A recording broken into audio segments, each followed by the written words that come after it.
James catches, puts up a three. Won't go. Rebound Bosch. Back out to Allen. His three-pointer. Bang! Tie game with 5 seconds remaining. All right, folks, away team here, and we have our first guest today, Brian Bolster with the Bolstered Up Podcast. How you doing, man? I'm doing great. I appreciate you guys having me on. Yeah, welcome. To begin, why don't you just tell us a little bit about your podcast, let the viewers know?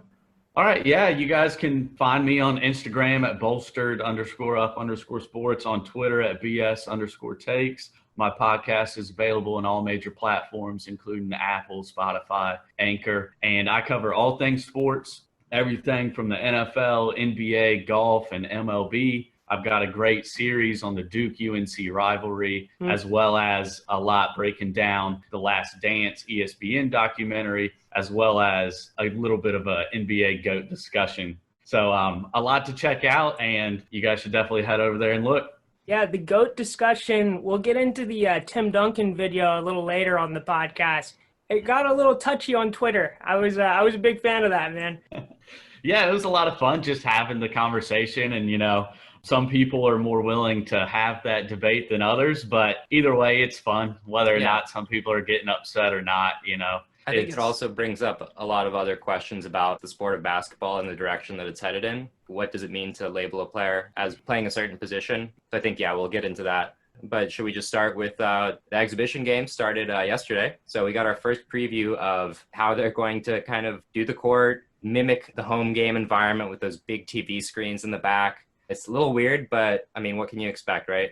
Yeah, exactly. It's definitely going to be something that I think they tweak throughout the process, not only the exhibition games, but even maybe through some of the regular season games. But it's definitely odd seeing so much empty space on the court, as well as the bench. The players are seated 6 feet apart, which just kind of looks weird. And then, like you mentioned, the video screens, I would have to think that might be distracting as a player. But I guess they'll let their voices be heard if that's the case. And, well, just like you were bringing up, the crowd noises and the defense chants was a little bit weird to watch on TV because, you know, it's just them pumping that noise in. And I know a couple players mentioned it was a little bit weird hearing those defense chants and knowing that it's not coming from fans. I will say I do think it looks a lot better than the Australian football field that they did for the FIBA exhibition game last summer. That looked really weird when you have the crowd like seated where your head is at the level of the hardwood. That just looked bizarre. I think they did a lot better job pulling it off in Orlando than whoever had the job of setting up that FIBA court in the middle of a round football pitch. Yeah, the fan noise didn't bother me. Where they took it too far is when they started putting fake fans on the TVs. Yeah. That was insane, man. That looked so bad. The same 5-second loop of the same group of fans just per eternity. It's like a version of hell. Yeah. That definitely came across as a little bit like 2K fan-esque, where, you know, they just have the digital fans doing like the same animations, which was pretty odd. And I feel like they'll improve that as they go. Yeah, it was fine when they had sort of generic NBA advertising in the background. In fact, I thought it kind of filled up empty space in a way. The fans are corny as hell, though. It's interesting that they're even attempting to do the home versus away dichotomy when it's clear that it's not really going to make too much of a difference. Yeah, for sure. I mean, who knows? Every player is different. But yeah, like you were saying, for some players on the home team, it might be more of a distraction than it is a help. It's just so strange. No doubt. It's definitely something that they're going to have to adjust to, and I'm sure they'll adjust pretty quick. I mean, we'll have to see how it goes. It's going to be interesting. A lot of stuff was wonky yesterday. I mean, I just remember turning on the Nets game, and in the very first play of the game, you just see a dude cutting right into his teammate and then setting a moving screen on someone immediately after, and then just causing the Nets to turn over the ball. The rust is palpable. The announcers had rust. The refs had rust. Pretty much everyone who had a presence on the court was extremely rusty. But that's why they have these exhibition games, right? Yeah. You know who wasn't rusty, though, is your boy Bol, eh? Oh, yeah. Yeah, Bol came out hot with a block and a three right away. Had people on Twitter going crazy. the first thing I pulled up was a highlight of that. And then somebody saying, oh man, watch out for Bobo. His ceiling is like KD, but with better rim protection. I was like, hold on now. Like, we might need to relax. I mean, I get he's 7'2" and just hit a jump shot, but he hadn't played all season. Like, let's get him healthy first. He is skilled, definitely, for his size, but as you can see, he definitely needs to add some more physical strength to that frame. And a little bit of like elegance into his motions and his ball handling, like seeing Jokic try to like ask him for the ball, be like, hey man, it's my job to bring the ball up the court. And he's like, don't worry, I got this. It's just really funny to see him dribbling the ball like 6 feet in front of him. But we'll see what his development is. I mean, the Nuggets got a great deal for him. There's a lot of second rounders that you'll never even see playing in an exhibition game, right? I did love that Jokic is asking him to give him the ball, and Jokic is the best player on the team, and he's got the balls to be like, nah, I'm taking a pull-up three, you know? Oh, yeah. No, he's definitely going out there to try to get his shine and let people know how he can play, and he at least did it for one exhibition game. But speaking of some funny moments, did y'all see Jokic actually with a pass? He tried to like spin and throw it around a bunch of defenders and just nailed Ish Smith right in the face. And there's a couple passes like that in that game that were just fun to watch because you don't get to see that happen much in the NBA. And it was a little bit relatable to some open gym games that we might have played in. For sure. I've definitely been hit in the face with a basketball in that exact same play. Surprisingly, the Heat looked really solid in their passing game. Like Jimmy Butler and even Jay Crowder had like a sweet behind the back pass. I mean, they were pulling off some stuff that I just wasn't expecting from a team that hasn't played in so long. Everyone's here for the playoffs, right? The championship. That's the only reason we're doing this all, just so the league doesn't have to put a big zero in the space where 2020 should be, right? We need to crown a champion this year. So the first step is who's going to make it into the playoffs in the West. I mean, I have my opinion. I'm sure, Cole, you have your own opinion. Brian, do you have a specific opinion about it? Yeah, I mean, first and foremost, I think the Grizzlies are going to at least make it into that play-in series. You know, so basically if the 9th seed is within 4 games of the 8th seed, then they'll have a play-in series where the 9th seed would have to win 2 times in a row, the 8th seed just once. And seeing as the Grizzlies are up 3 to 4 games basically on all those contenders, unless they just have a disastrous 8 games, they're going to be within those 4 games.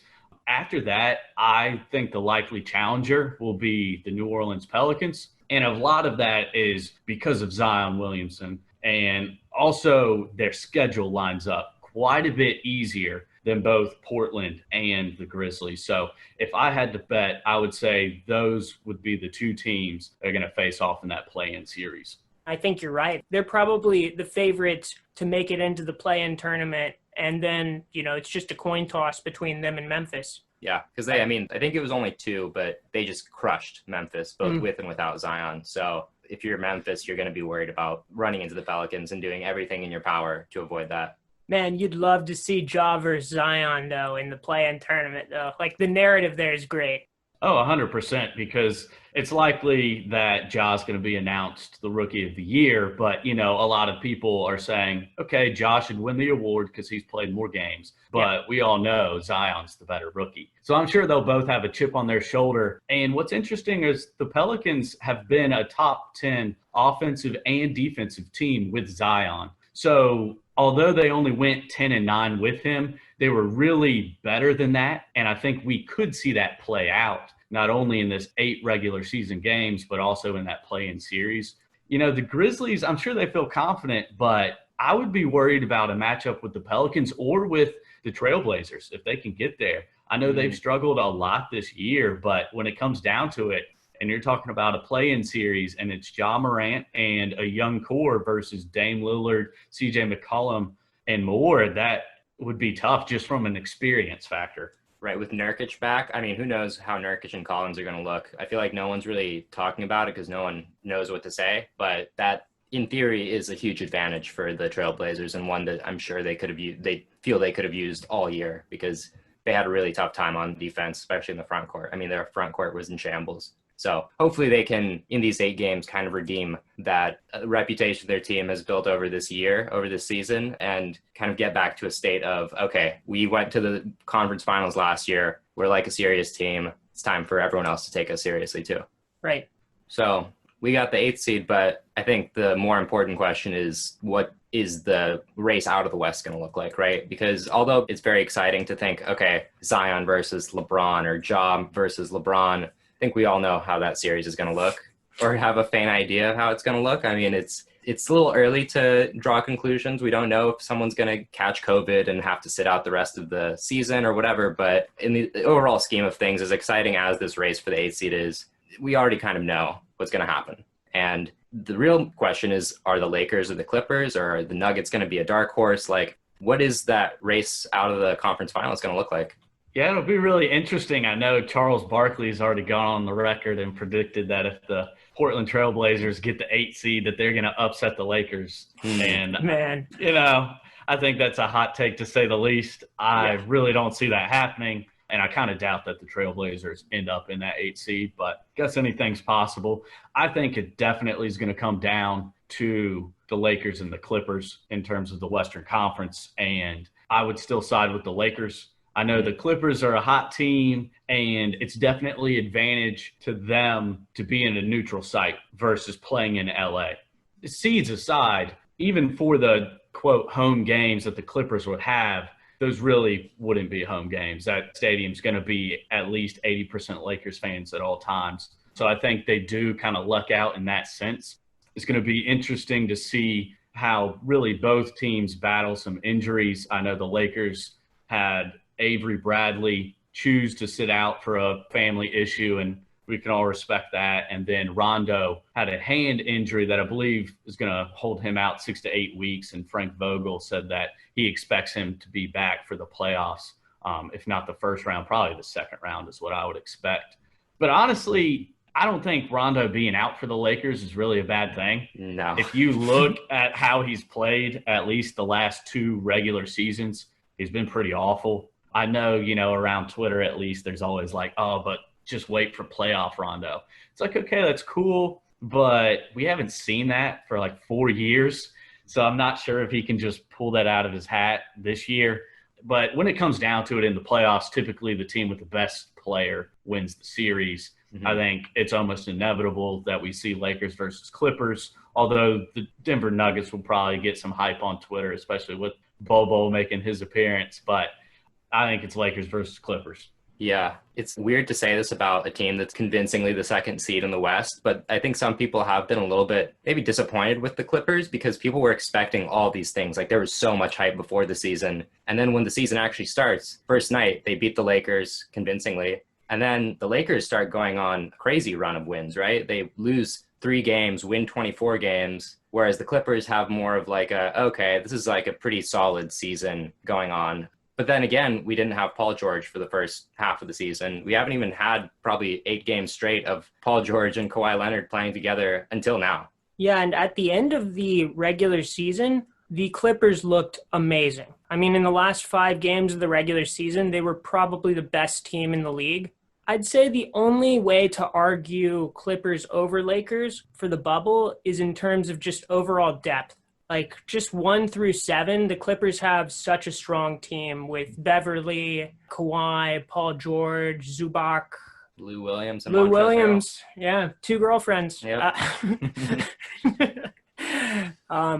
Yeah, but I mean, we're all just hoping that the Western Conference Finals features both of those teams, right? Like, that would be so awesome. 100%. That's what everybody wants to see. There will be big bragging rights in LA for that one. Yeah, it's a proxy war in Orlando for the crown of LA. Hey, that's the truth. And I know Lakers fans are upset. I'm a Lakers fan about that, that season opener. And I don't take much from it, but it still stings to lose to the Clippers, especially, when you're kind of the big brother and it's like the Clippers, they're finally good and you have to hear about it all the time. But I do think you're right that part of the reason that they have had an underwhelming season, at least in terms of record and not being that 1 seed, really is pretty much all due to Kawhi and Paul George either being banged up or just going through load management. So I think if you're a Clippers fan, you aren't worried about where their seed is right now, especially now that home court is taken out of it. But, I think LeBron and Anthony Davis are going to end up besting the Clippers. But again, to me, that's what it's going to come down to, is maybe a little bit less of LeBron versus Kawhi and a little bit more of Anthony Davis and Paul George, the sidekicks, how they perform, because really both of them have been up and down in their playoff performances. And Anthony Davis does have at least a little bit of a reputation of being soft, and you can push him around. And the Clippers were able to do that pretty well in the matchups that they won. Yeah. Right. So, Brian, you mentioned the neutral court and that being a benefit to the Clippers. I was just curious. I know you're a high school football coach. What do you think about the neutral court? What teams do you think are going to benefit from that? I'm particularly interested in a team like Philly, who's so good at home, but terrible on the road. Do you think that they are going to benefit from this? Maybe it's worse for them? I do think that it will have less effect than maybe people think. A lot of the NBA is comprised of the AAU generation. And I know, playing in very small time AAU myself, it's very similar to kind of that bubble situation where there's not really any fans. The atmosphere is relatively dead, and you've got to create your own energy. And I think that's going to be something that you hear the coaches harp on consistently, is coming out of the gates hot and creating your own energy as much as possible. Because I think if we do see some upsets, particularly in these regular season games, I think we will see a couple, or at least, the team that isn't favored come out hot in the first half. They might hold on to it, might not, but I think you're going to see coaches really going on and on about starting fast, because it will be interesting for teams with some older veterans, maybe like the Lakers and even the Clippers. It's going to be a completely new thing for them, whereas you've got some younger teams in, let's say, a Boston, that they've all been used to playing the AAU circuit and might be affected a little bit less. Interesting. I hadn't thought about the AAU angle on that. Yeah, it's interesting, though, because like I was saying earlier, I was watching the Heat game, and all of those, like, the captains of the team, right? Say, like, Jimmy Butler and Iguodala, like, these guys that they have to bring in, like, this veteran presence, wisdom beyond their years. They're all on the other side of 30, and they were great. But I mean, that might just come down to the fact that they were a couple hours bus drive or whatever plane ride. I don't know what they did, but they were very close. Like, they barely had to travel at all. They're not in their home market, but they're about as close as you can be without actually being in Orlando. So I don't know what it's going to come down to, but I think every team is going to experience something different. I think some of these teams like the Nets, who just don't have anything, like they don't have any core with them. They don't have the coach that's been leading them for the last however many years. And you saw it last night. I think they got blown out by like 30 points. And I just feel like there's a very real chance they go 0-8 and the Wizards just sneak up on them, win a couple games out of their schedule, and there might be a play-in tournament, or it'll be like one game off. I'm really excited. I'm crossing my fingers just so we can see an Eastern Conference and a Western Conference play-in. But who knows? I mean, both of those teams are so bad that it doesn't really matter at the end of the day. I just think it'd be fun to watch. Yeah, that would be interesting. It'd be probably hard to watch just from a competition standpoint. Oh, yeah. Both of those teams just wanting to finish their season so bad they might try to lose on purpose. The Nets have just about no roster that they're bringing down. But it might be interesting to see Jamal Crawford just try to get as many points as possible. It's sad that we're not going to see Michael Beasley. I actually saw a thing today that said that they just completely voided his contract. It's as if he failed the physical. And John Hollinger said, it's as if he was never even there. Yeah, I mean, that's probably how the Nets feel about a lot of their roster. Aren't they having, especially if you include Beasley, like 6 guys that were on their roster at one point not even going to the bubble with them, or not playing in the bubble with them? You'll hear coaches, again, talking about that, creating your own energy. I think the real competitive standpoint, what will be the deciding factor in this neutral site is your role players. Because the old adage is that your role players play great at home and they're kind of nothing on the road. This is neither, or kind of both in a way. So it's going to be really interesting to see which team's role players can play well, particularly shoot threes well. Yeah. And do you think any team really holds a candle to upsetting the Bucks? I've thought about this a while. I mean, I think if I had to name like one team, if I were the Bucks that I just wouldn't want to face, it would just be Miami because of that unknown energy that they bring to every single one of their games. They've matched up really well against Milwaukee and like other higher seed teams like the If I were the Raptors, like I would not want to face Miami in Orlando because they've pretty much won every game. And like one of the games went to overtime, but then Jimmy Butler just like broke their spines. There was no mercy there. So I don't think that the Bucks are going to be knocked out before the finals, but I was just wondering if you had any suspicion that there might be a team that has a chance. I would go with the Celtics. I think your Heat are definitely a good pick, but I would go with the Celtics because of their ability to shoot the three if they can get hot. I know the Bucks have done some historic things through the regular season, but the truth is they did a lot of those things last year. And, I'm not from Missouri, but they're the show me state. And I kind of abide by that same logic. And I know Giannis is great. I know the Bucks have had an unbelievable past 2 regular seasons, but they've shown the ability to be stopped cold in their tracks in the playoffs. I mean, last year was pretty hard to watch them lose 4 straight. And it's pretty easy over here. I'll tell you that much. we weren't very upset.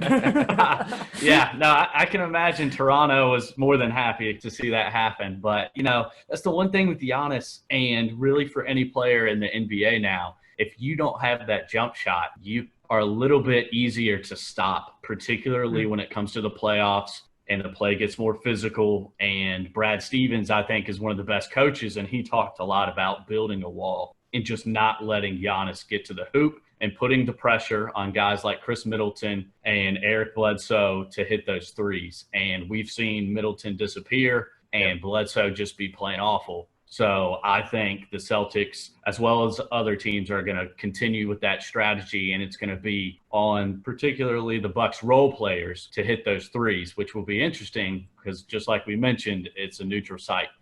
Yeah, the Celtics also have good players to match up against Giannis. Between Marcus Smart, Jason Tatum, and Jaylen Brown, it's 3 big physical defenders with length, But you know what other team has big defenders to match up with them? The Toronto Raptors. And you got to go with the champs too. Like they were on pace to win 59 games this season with injuries throughout the regular season. You got to think now that everyone's healthy, they have a chance to take on the Bucks too. No doubt. Their regular season's been really impressive, just especially like you mentioned, battling through the injuries. And I don't know if maybe you guys in Toronto feel different, but I know here in the States, it's kind of like the nameless team. They don't have a star. I'm sure you guys are big on, Pascal Siakam and Kyle Lowry. I think Kyle Lowry especially is pretty underrated. I think he's our best player. People say it's Siakam, but I think Kyle Lowry still holds or not still, because last year obviously it wasn't Kyle Lowry, but this year Kyle Lowry is the one that makes the team work. And he's the one that shows up whether or not the team is doing well. Like one thing that I think a lot of people have fairly criticized Siakam for is when the going gets tough, he has a tendency to disappear sometimes. His shots just don't go in. Gets frustrated. He gets dumb fouls, like these things happen. And obviously he started in the league as a role player just a few years ago. So it's all a growing experience for him. But I think that this will be a big test for him. There was some crazy statistic that he shot like 15% better when they were winning than when they were losing, which is significant. That's not just a fluke when you have a decent sized sample size for both of them. Whereas Kyle Lowry was like the one that led them charging back with that win against Dallas when they were down by over 30 points, the biggest comeback in a decade or something like that. It wasn't Siakam carrying that, although he didn't have his part. Lowry was the motor. Yeah, completely agree. I think the other important thing about Siakam is if he's your best guy, is he the sort of star player that you can feed the ball in the last 2 minutes and just get a basket from? It's unclear whether or not he can do what Kawhi did in last year's playoffs, where you gave him the ball in the mid-range and he was just able to back down and score a basket when you needed it. So I'm curious about that too. Yeah, I just feel like their record against teams above 500 is a little concerning to me, even as a Raptors fan. And it's hard to look past. Yeah, if Siakam is your guy, you better hope that he's bringing his A game every night, because that is basically what your entire season hinges upon. You know that the role players are going to be, like you said, like there's going to be on and off performances, but you saw last year, they don't win the championship without Van Vliet just going crazy in the last couple rounds, Definitely that happens every finals. Unfortunately, I'd like to say injuries don't play a part, but they do a lot of times in the playoffs. And then the other factor, no matter how great the team is or how many superstars they have, whether it's a big three, big four, there's always those role players that come up big. You know, for the Miami Heat, they had Ray Allen obviously make a shot, and at that point he was a role player. They had Battier have some huge games, as well as Mike Miller, you know, at 24 points hitting 7-8 threes, and that's what it takes to get through a series. You need your role players to kind of steal a game for you. Yeah. So should we start talking about this juicy Tim Duncan gossip?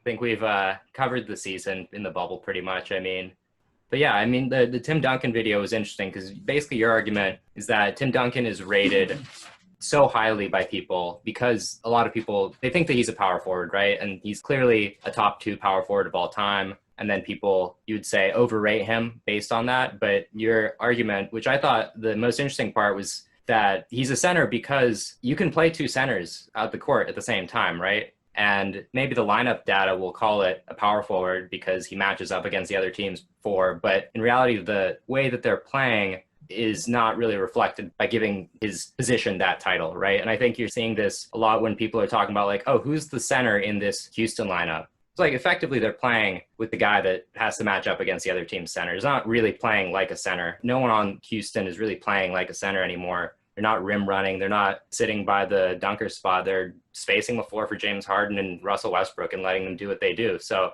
now that we're in this era of people say like positionless basketball, it's coming, it's here. Stop using the term small forward. You know, you have a wing that classifies like a whole group of positions that's very flexible. But yeah, I just thought that your video kind of made me start thinking about like in the next decade or 2 decades or whatever, if basketball is going to stick to these rigid 5 position definitions in terms of tracking statistics, or if there's going to be like a move. Now, of course, the Duncan stuff is very provocative as well. Can't not talk about that, right? Yeah, definitely. I mean, and I think you're right in terms of looking forward, a lot of the position labels are just outdated. And I think we really saw that change happening for the first time in 2015 with the Warriors basically just ignoring the center spot with their depth lineup. What's interesting is in the past, teams did all the time as well. It was just the opposite effect. So instead of going small, they went big, which is interesting because we basically don't see that anymore. Although I would argue that the Lakers do. I would say that for the modern day game, Anthony Davis is 100% a center. And I think the Lakers are best when he's playing center. However, they play him alongside Dwight Howard or JaVale McGee all the time. Mm-hmm. And if you look at 80s and 90s basketball, that's essentially what they did. I referenced the Houston Rockets playing Ralph Sampson and Hakeem Olajuwon together. And again, being a big-time Lakers fan and going up against those Spurs a lot, I know we always considered it like they were playing 2 centers against us. They had Tim Duncan and David Robinson to both beat on Shaq, and unfortunately, it was pretty effective. I think moving forward, yeah, it's really going to be even less than how you mentioned wing players. It's going to be all about ball-dominant players versus off-ball players. And low post players basically won't exist. It's going to be the term that you mentioned with rim running. So you're going to have your ball dominant guys, your off ball guys or off ball wings, and then your rim runners. And that's it, which will be pretty interesting. But it definitely, I think, makes for a better basketball product overall to have a free flowing game, which would be pretty interesting to see. Yeah, I mean, also the Nuggets in their exhibition game last night had a lineup where they had, I think, 3 centers on the court at once, and then the other 2, the shortest guy was like 6'6", and then they just played zone against, I think it was the Wizards, because they just were like, whatever. I mean, we don't really have to play man defense against this team. We just need guys that have length to just go out there and shut down any potential play because we can see it coming. Yeah, I think it's important to note, too, the 2 traditional center-type teams are generally really bad. Like, the Spurs from the early 2000s are really the only example, other than maybe the 2010 Lakers, of a team that starts 2 centers and wins the championship. Generally, even teams that have a good center have more of like a rangy, quick power forward next to him. And that actually, I think, bolsters Tim Duncan's case for how good he is that he was able to fit so well next to a traditional center and be big and, let's just face it, pretty slow himself. 100%. And just like you mentioned, typically when you play two centers side by side, at least one of them, if not both, have to be pretty flexible. Mm-hmm. They have to at least be able to operate somewhat in the face-up game, top of the key, and elbow. And that's one thing that I think some people are having a hard time grasping, that even as early or as not as long ago as 2010, spacing is not at all at a premium like it is today. And especially if you take that back to Tim Duncan with the Spurs and David Robinson, spacing was having just one other player outside of the lane. Like if you go back and watch those highlights, it's crazy that people are on the three-point line and just not being guarded. Or a lot of times, you know, Shaq's got the ball in the post and every single person is also within 10 feet of him. Like spacing was just so different that being able to shoot a 15-foot jumper was like a stretch for. And that is what Tim Duncan was able to do. Now, I got to ask you guys, what do you consider Tim Duncan, a power forward or a center? I mean, I looked back at his lineup stats from the 1997 to 03 seasons. Those are the seasons he played next to David Robinson, right? He still played 30% of his minutes at center. So it's like, even then, I think he was playing center most of the time. I don't think it changes my overall all-time rank that much. He might switch like a spot or two because of that difference. I still have him over some of the great centers, though, like Shaquille O'Neal. I have Tim Duncan over him. And that's understandable. I know why people have that take when you look at he has one more MVP, he has one more championship. Yeah. And particularly the side that I get the most is the lack of ego, staying with the Spurs the whole time, playing team defense. But I'm not going to say I'm not biased as far as that, you know, those two players. But watching Shaq play live was just hard to describe. He was arguably the most dominant player ever for that stretch, maybe outside of Wilt. He averaged multiple times in the playoffs for a whole playoff stretch, 30 and 15. He absolutely destroyed Dikembe Mutombo in the finals. He definitely has his flaws and doesn't have the longevity that Tim Duncan did. But I think in terms of peak, I would have to side with Shaq. It really is longevity versus one period where you dominated the league. Yeah. Like, teams were signing big men that couldn't move and were just big specifically to guard Shaq. He was fouling second and third string centers out on teams. It was insane. Oh, 100%. You look at his highlights, and it's not just the dunk on Chris Dunleavy where he shoves him to the ground. He has highlights. You look up Shaq dunk highlights, he's doing that to the greatest centers. He has one really bad one on David Robinson, too, where it's not quite as bad as that Dunleavy one, but, I mean, he knocks him to the ground and gives him a little shove on the way down. And it's just, he really was absolutely unstoppable outside of Hack-a-Shaq and going to the free throw line. And to me, that's the only reason that he isn't able to break into that top three center debate or even top five debate is that he did have an Achilles heel. Yeah, and I think when people talk about Duncan, I think what people really like about him is how he was able to be so successful without necessarily having like this push you down to the ground dominance that people were used to seeing in like some of the centers that are considered among the greatest, right? So he brings like a unique versatility, soft-spokenness, and willingness to play with the team that was very successful for him and the Spurs. I mean, they wouldn't trade it for the world, obviously. Right. Now, not to get off on a tangent too much, but I just got to ask you guys, what do you think about the ideology that the center position is just gone? And not, again, let's maybe get away from the position, but a player like a Shaq or Tim Duncan, David Robinson, some of those more modern centers, do we think that those guys could still operate in the NBA and be just as dominant as they were in their era? I think so. Obviously, they would have to adapt a little bit to the change in the way that the game is played. But I think if you're like that good at that level, teams are going to have to like adapt to you, right? Teams are going to have to learn how to play against you because you're going to be the big question mark for them and they're going to have to figure out the answer.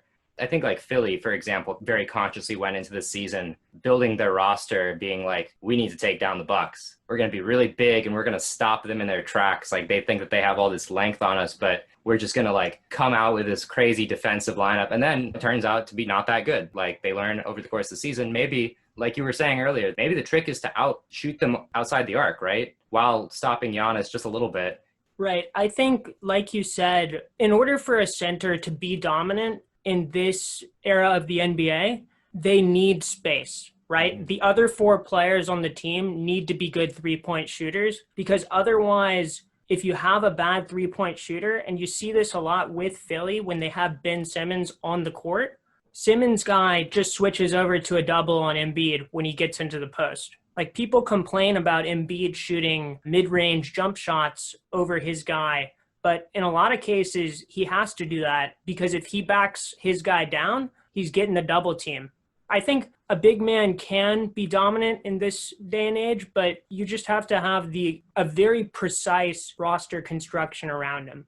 Yeah, I would agree with you. I definitely think that those centers, especially like a Shaq, would have to stay in better shape. You wouldn't see him pack on that weight like he did.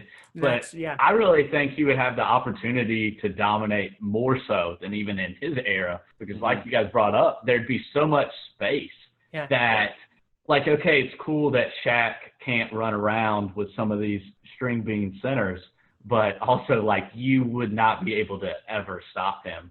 And then now with roster construction, like you're speaking to, with all three-point shooters around him, if you did ever double, let alone just pack the lane, he could kick that out pretty easily. Now, the one caveat I will say is that for a center to get that kind of run, he would have to be like a top three talent. You aren't going to have a mid-level center kind of get that amount of shots up. It's got to be like today, they're modern centers, but it's basically just Jokic and Embiid, the top two guys that are elite talents. And if you aren't that elite talent, well, then it's just the payoff isn't there. Yeah, and you see, like, on the other hand, you have Karl-Anthony Towns, who plays the center position like we haven't seen anyone play before, and it's like, oh, he's such a historic shooter for the position and all this stuff, but you see where the limitations to that come in. And with the Timberwolves continuing to be so bad while having this, I would say, all-NBA caliber talent, it's just not really working out because he doesn't provide that defensive. He plays like a 7-foot shooting guard. Right, exactly. Like there's no threat of anyone just pummeling you in the runway. They're not really afraid of that. Like, okay, they'll let Karl-Anthony Towns shoot threes, but they just know that they're not going to face any resistance on the other end of the court, so they can make up that difference pretty fast. Yeah, I think Karl-Anthony Towns is a good person to bring up too, because one of the reasons why the Timberwolves are so bad when he's on the court is he's just so bad defensively. I think any dominant center nowadays has to be at least passable defensively. Like Jokic, as much as people talk about him being a bad defensive player, he's at least passable. And his reading of the court is really nice. Like the team defense aspect of defense, he knows. He knows how the court is looking. He knows where everybody is. He knows where he needs to position himself. That even if he doesn't have the physical advantage, he'll have the positional advantage. He's thinking 2 steps ahead, punching above his weight class, I guess, in terms of defense because of that, because of how high his basketball IQ is. Definitely. And I think the biggest thing with Jokic is not only what you brought up on the defensive side, and that's a great point, but also the offensive side. He does so much more for the Nuggets than just his own stat line. And I think that's something that we see young players struggle with. I think that's something you got to learn and grow into, and why we see teams like the Suns and the Timberwolves struggle so much. Although Booker and Karl-Anthony Towns are putting up great stat lines, it isn't turning into wins. And I think the reason for that is they're learning how to elevate the play of those around them. Yeah, definitely just the Suns and the Timberwolves, not the Atlanta Hawks. We're not going to talk about Trae Young. Yeah, I don't know how big of a Trae Young fan you are. Represent. Hell yeah. Yeah. No, but I mean, I would definitely have to throw him in that category. And again, they're so young, especially Trae Young, just a second-year player. But I do think that's one thing that NBA Twitter has to take into account and surround with context is there's a reason that in today's game we have more players averaging over 25 points per game than ever. Yeah. It's because of that spacing. It's because of the pace. I might be biased again, but to me, Trae Young is nowhere near the scorer of a Kobe Bryant, let's say. And he's scoring more points per game, but you have to put it into context. And people mention the efficiency as well of today's game. But again, back in the day, again, even in, let's say, 2008, the mid-range jumper was a good shot to take. And a three-point shot wasn't as much, especially a contested three-point shot. That was like, you're a crazy person if you take that shot. And now it's kind of the opposite. If you take a mid-range jumper, you must be smoking something. And definitely a contested mid-range jumper, which is what Kobe Bryant did 9 times out of 10. Yep. Do we just talk about the NFL versus the NBA for a bit and start kind of wrapping things up? Yeah, I think we'll just end with the, we don't know a whole lot about the NFL, but I know that's a lot of what you do. I thought it might be fun for you to tell our fans a little bit about what's going on with the NFL restart and sort of break that down, maybe compare it to the NBA. Yeah, it's tough to compare to the NBA because the rosters are so much bigger. Mm-hmm. They're starting a season as opposed to just trying to finish one up. So you're going to have more player buy-in to something like the bubble where they're giving up more of their time and time away from their families because they want to conclude the season. It's the playoffs. That's what everybody plays for. And Disney World, the Orlando bubble, is really like a perfect solution that works perfect for the NBA. Mm-hmm. That I don't think something like that's possible for the NFL, even if it was just for the playoffs. I still don't know about that. Now, one thing that's going to be interesting about the NFL is they're already having quite a few positive tests with coronavirus, which I guess on one hand can kind of be good. You know, the players that have it, if they get through it and recover, then you're kind of good to go. On the other hand, I'm sure that's going to be a problem throughout the entire season. And one thing in terms of competitive play, they've taken away all of the preseason games. And that's not only going to result in sloppy play, particularly on the offensive side of the ball early in the season, but one thing that's really unfortunate is for the rookies. They are really behind the 8 ball. They're not going to have training camp. They're not going to have preseason games. And if you weren't drafted in the top 3 rounds, you're going to have a tough time making the team because a team's going to be hesitant to sign you on and bring you onto that 53-man roster if they aren't even sure if you can play yet. So I think we're going to see veteran-heavy rosters. I do think the NFL is going to start coming out here in the next couple of days with solutions to that problem, expanding practice squads, because the NFL, unlike the NBA, is really made up of those late-round draft picks and even undrafted free agents. Now, if you're an undrafted free agent, you don't really have much of hope of making a team. You can hopefully get onto a practice squad and survive this season. But then again, you're going to have another draft class to compete with to actually make that 53-man roster next year. So it's going to be really interesting. I'm hoping that we'll have an NFL season and that it'll go as smoothly as possible. But unfortunately, I think we're going to see a pretty big difference between the NFL and the NBA. You know, I just read that the NFL had 95 players test positive just a couple of days ago, and the NBA had 0 in the bubble.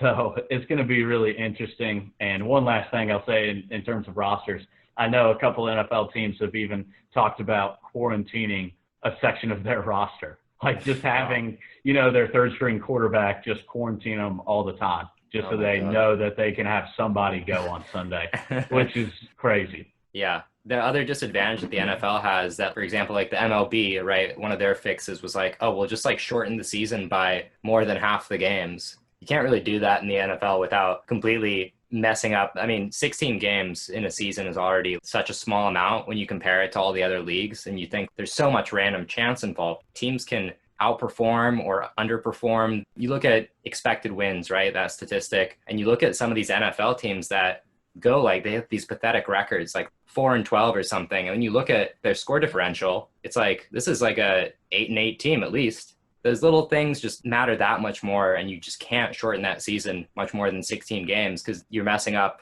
the legitimacy of the season, but you're also messing with these players' careers, right, that have this many fewer games that they have a chance to show up in, especially in the preseason. 100%. The NFL player career length is so much shorter than any other pro league, so that's definitely a factor. And then just like you were bringing up in terms of messing with the schedule and it, I definitely think it's a possibility that we see the first 2 weeks maybe get pushed back as well, and we're dealing with a 14-game season. Not only will that make those playoff races a lot tighter, but also it'll matter so much more for each team which games got crossed off for them. That can really affect your strength of schedule, unlike the NBA or MLB where there's so many games that it doesn't really matter. But, let's just say if I'm an NFL team and weeks 1 and 2, I was playing the Ravens and the Eagles. Well, that's 2 tough teams that just got taken off my schedule. And on the other hand, well, maybe if I was playing the Raiders and the Dolphins, well, those are 2 teams that I wanted to play because I could probably win those games. So any game change is going to have massive impact compared to any other sport. But one thing I will say is the NFL, they are going to be more headstrong in finishing their season than any other sport. And I think that's both on the owner side as well as the players, because the owners want to make that money, but so do the players. And most of the NFL rosters are not stars. They're guys that might be cut at any time, and the average career length is just under 3 years. So you're looking at losing a third to half of your career for most of the NFL, and that's something that they can't afford to give up, even if that means taking the risk of contracting COVID-19. Yeah, it seems like the fact that the NFL has less games overall could also be a benefit, right? There's less overall travel. You have more time to travel to the destination. Like maybe you can do it safer if you have a whole week to prepare for that journey. Whereas with the NBA, I mean, you've got periods where you're doing 3 games in 5 nights, Definitely. That's why we saw it spread so quickly through the NBA, because once one guy had it and they didn't know, he plays 3 more teams in just a couple of days, like you're saying, and it went through the NBA pretty quickly in terms of just the amount of days that we knew about it. And so you've got a good point there for the NFL. If something did come out, there'd be multiple days before a game. I just think it's going to be so tough to police, basically. You're going to have to rely on the individuals on each team to be smart. And even though they're interacting with hundreds of people just within their organization, and then, like you mentioned, the travel and the hand-to-hand combat that they go through every day, if somebody has it, you would think it's going to spread like wildfire. And I know that's one reason that the NFLPA has really been pushing back against the start of the season. They want to move that back, and they want a lot of questions answered by the owners in terms of testing. And that's one thing I will say that the NBA has done a great job of testing every day, and the NFL hasn't gotten there yet. I think that's really the only way that you can ensure that the season will go on relatively smoothly.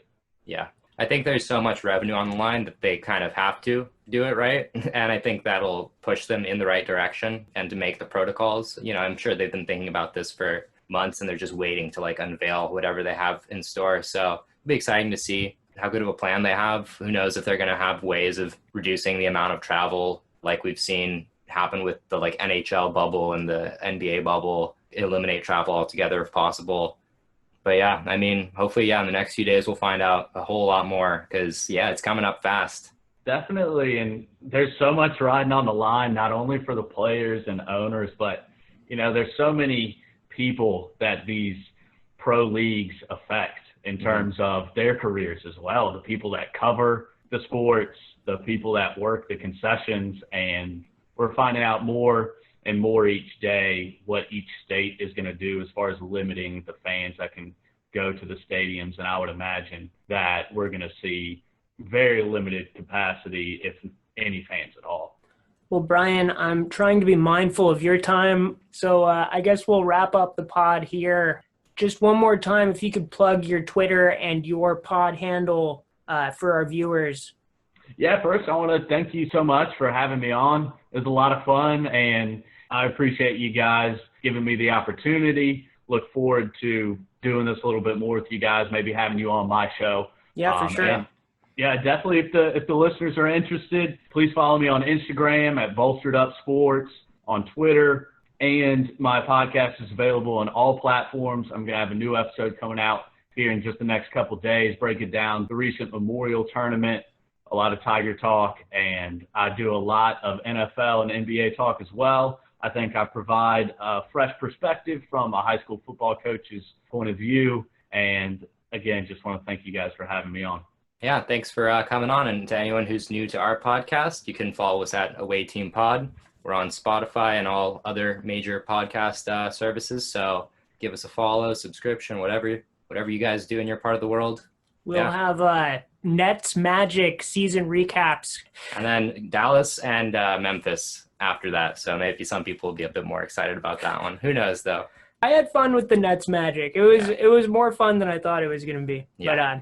But thanks, Brian. It's incredibly impressive how tuned in you are to all these different sports when I struggle so hard to just be tuned in with the NBA. So, thanks again for coming on the pod. And, Thank you very much. Take care. Take care, man. See ya.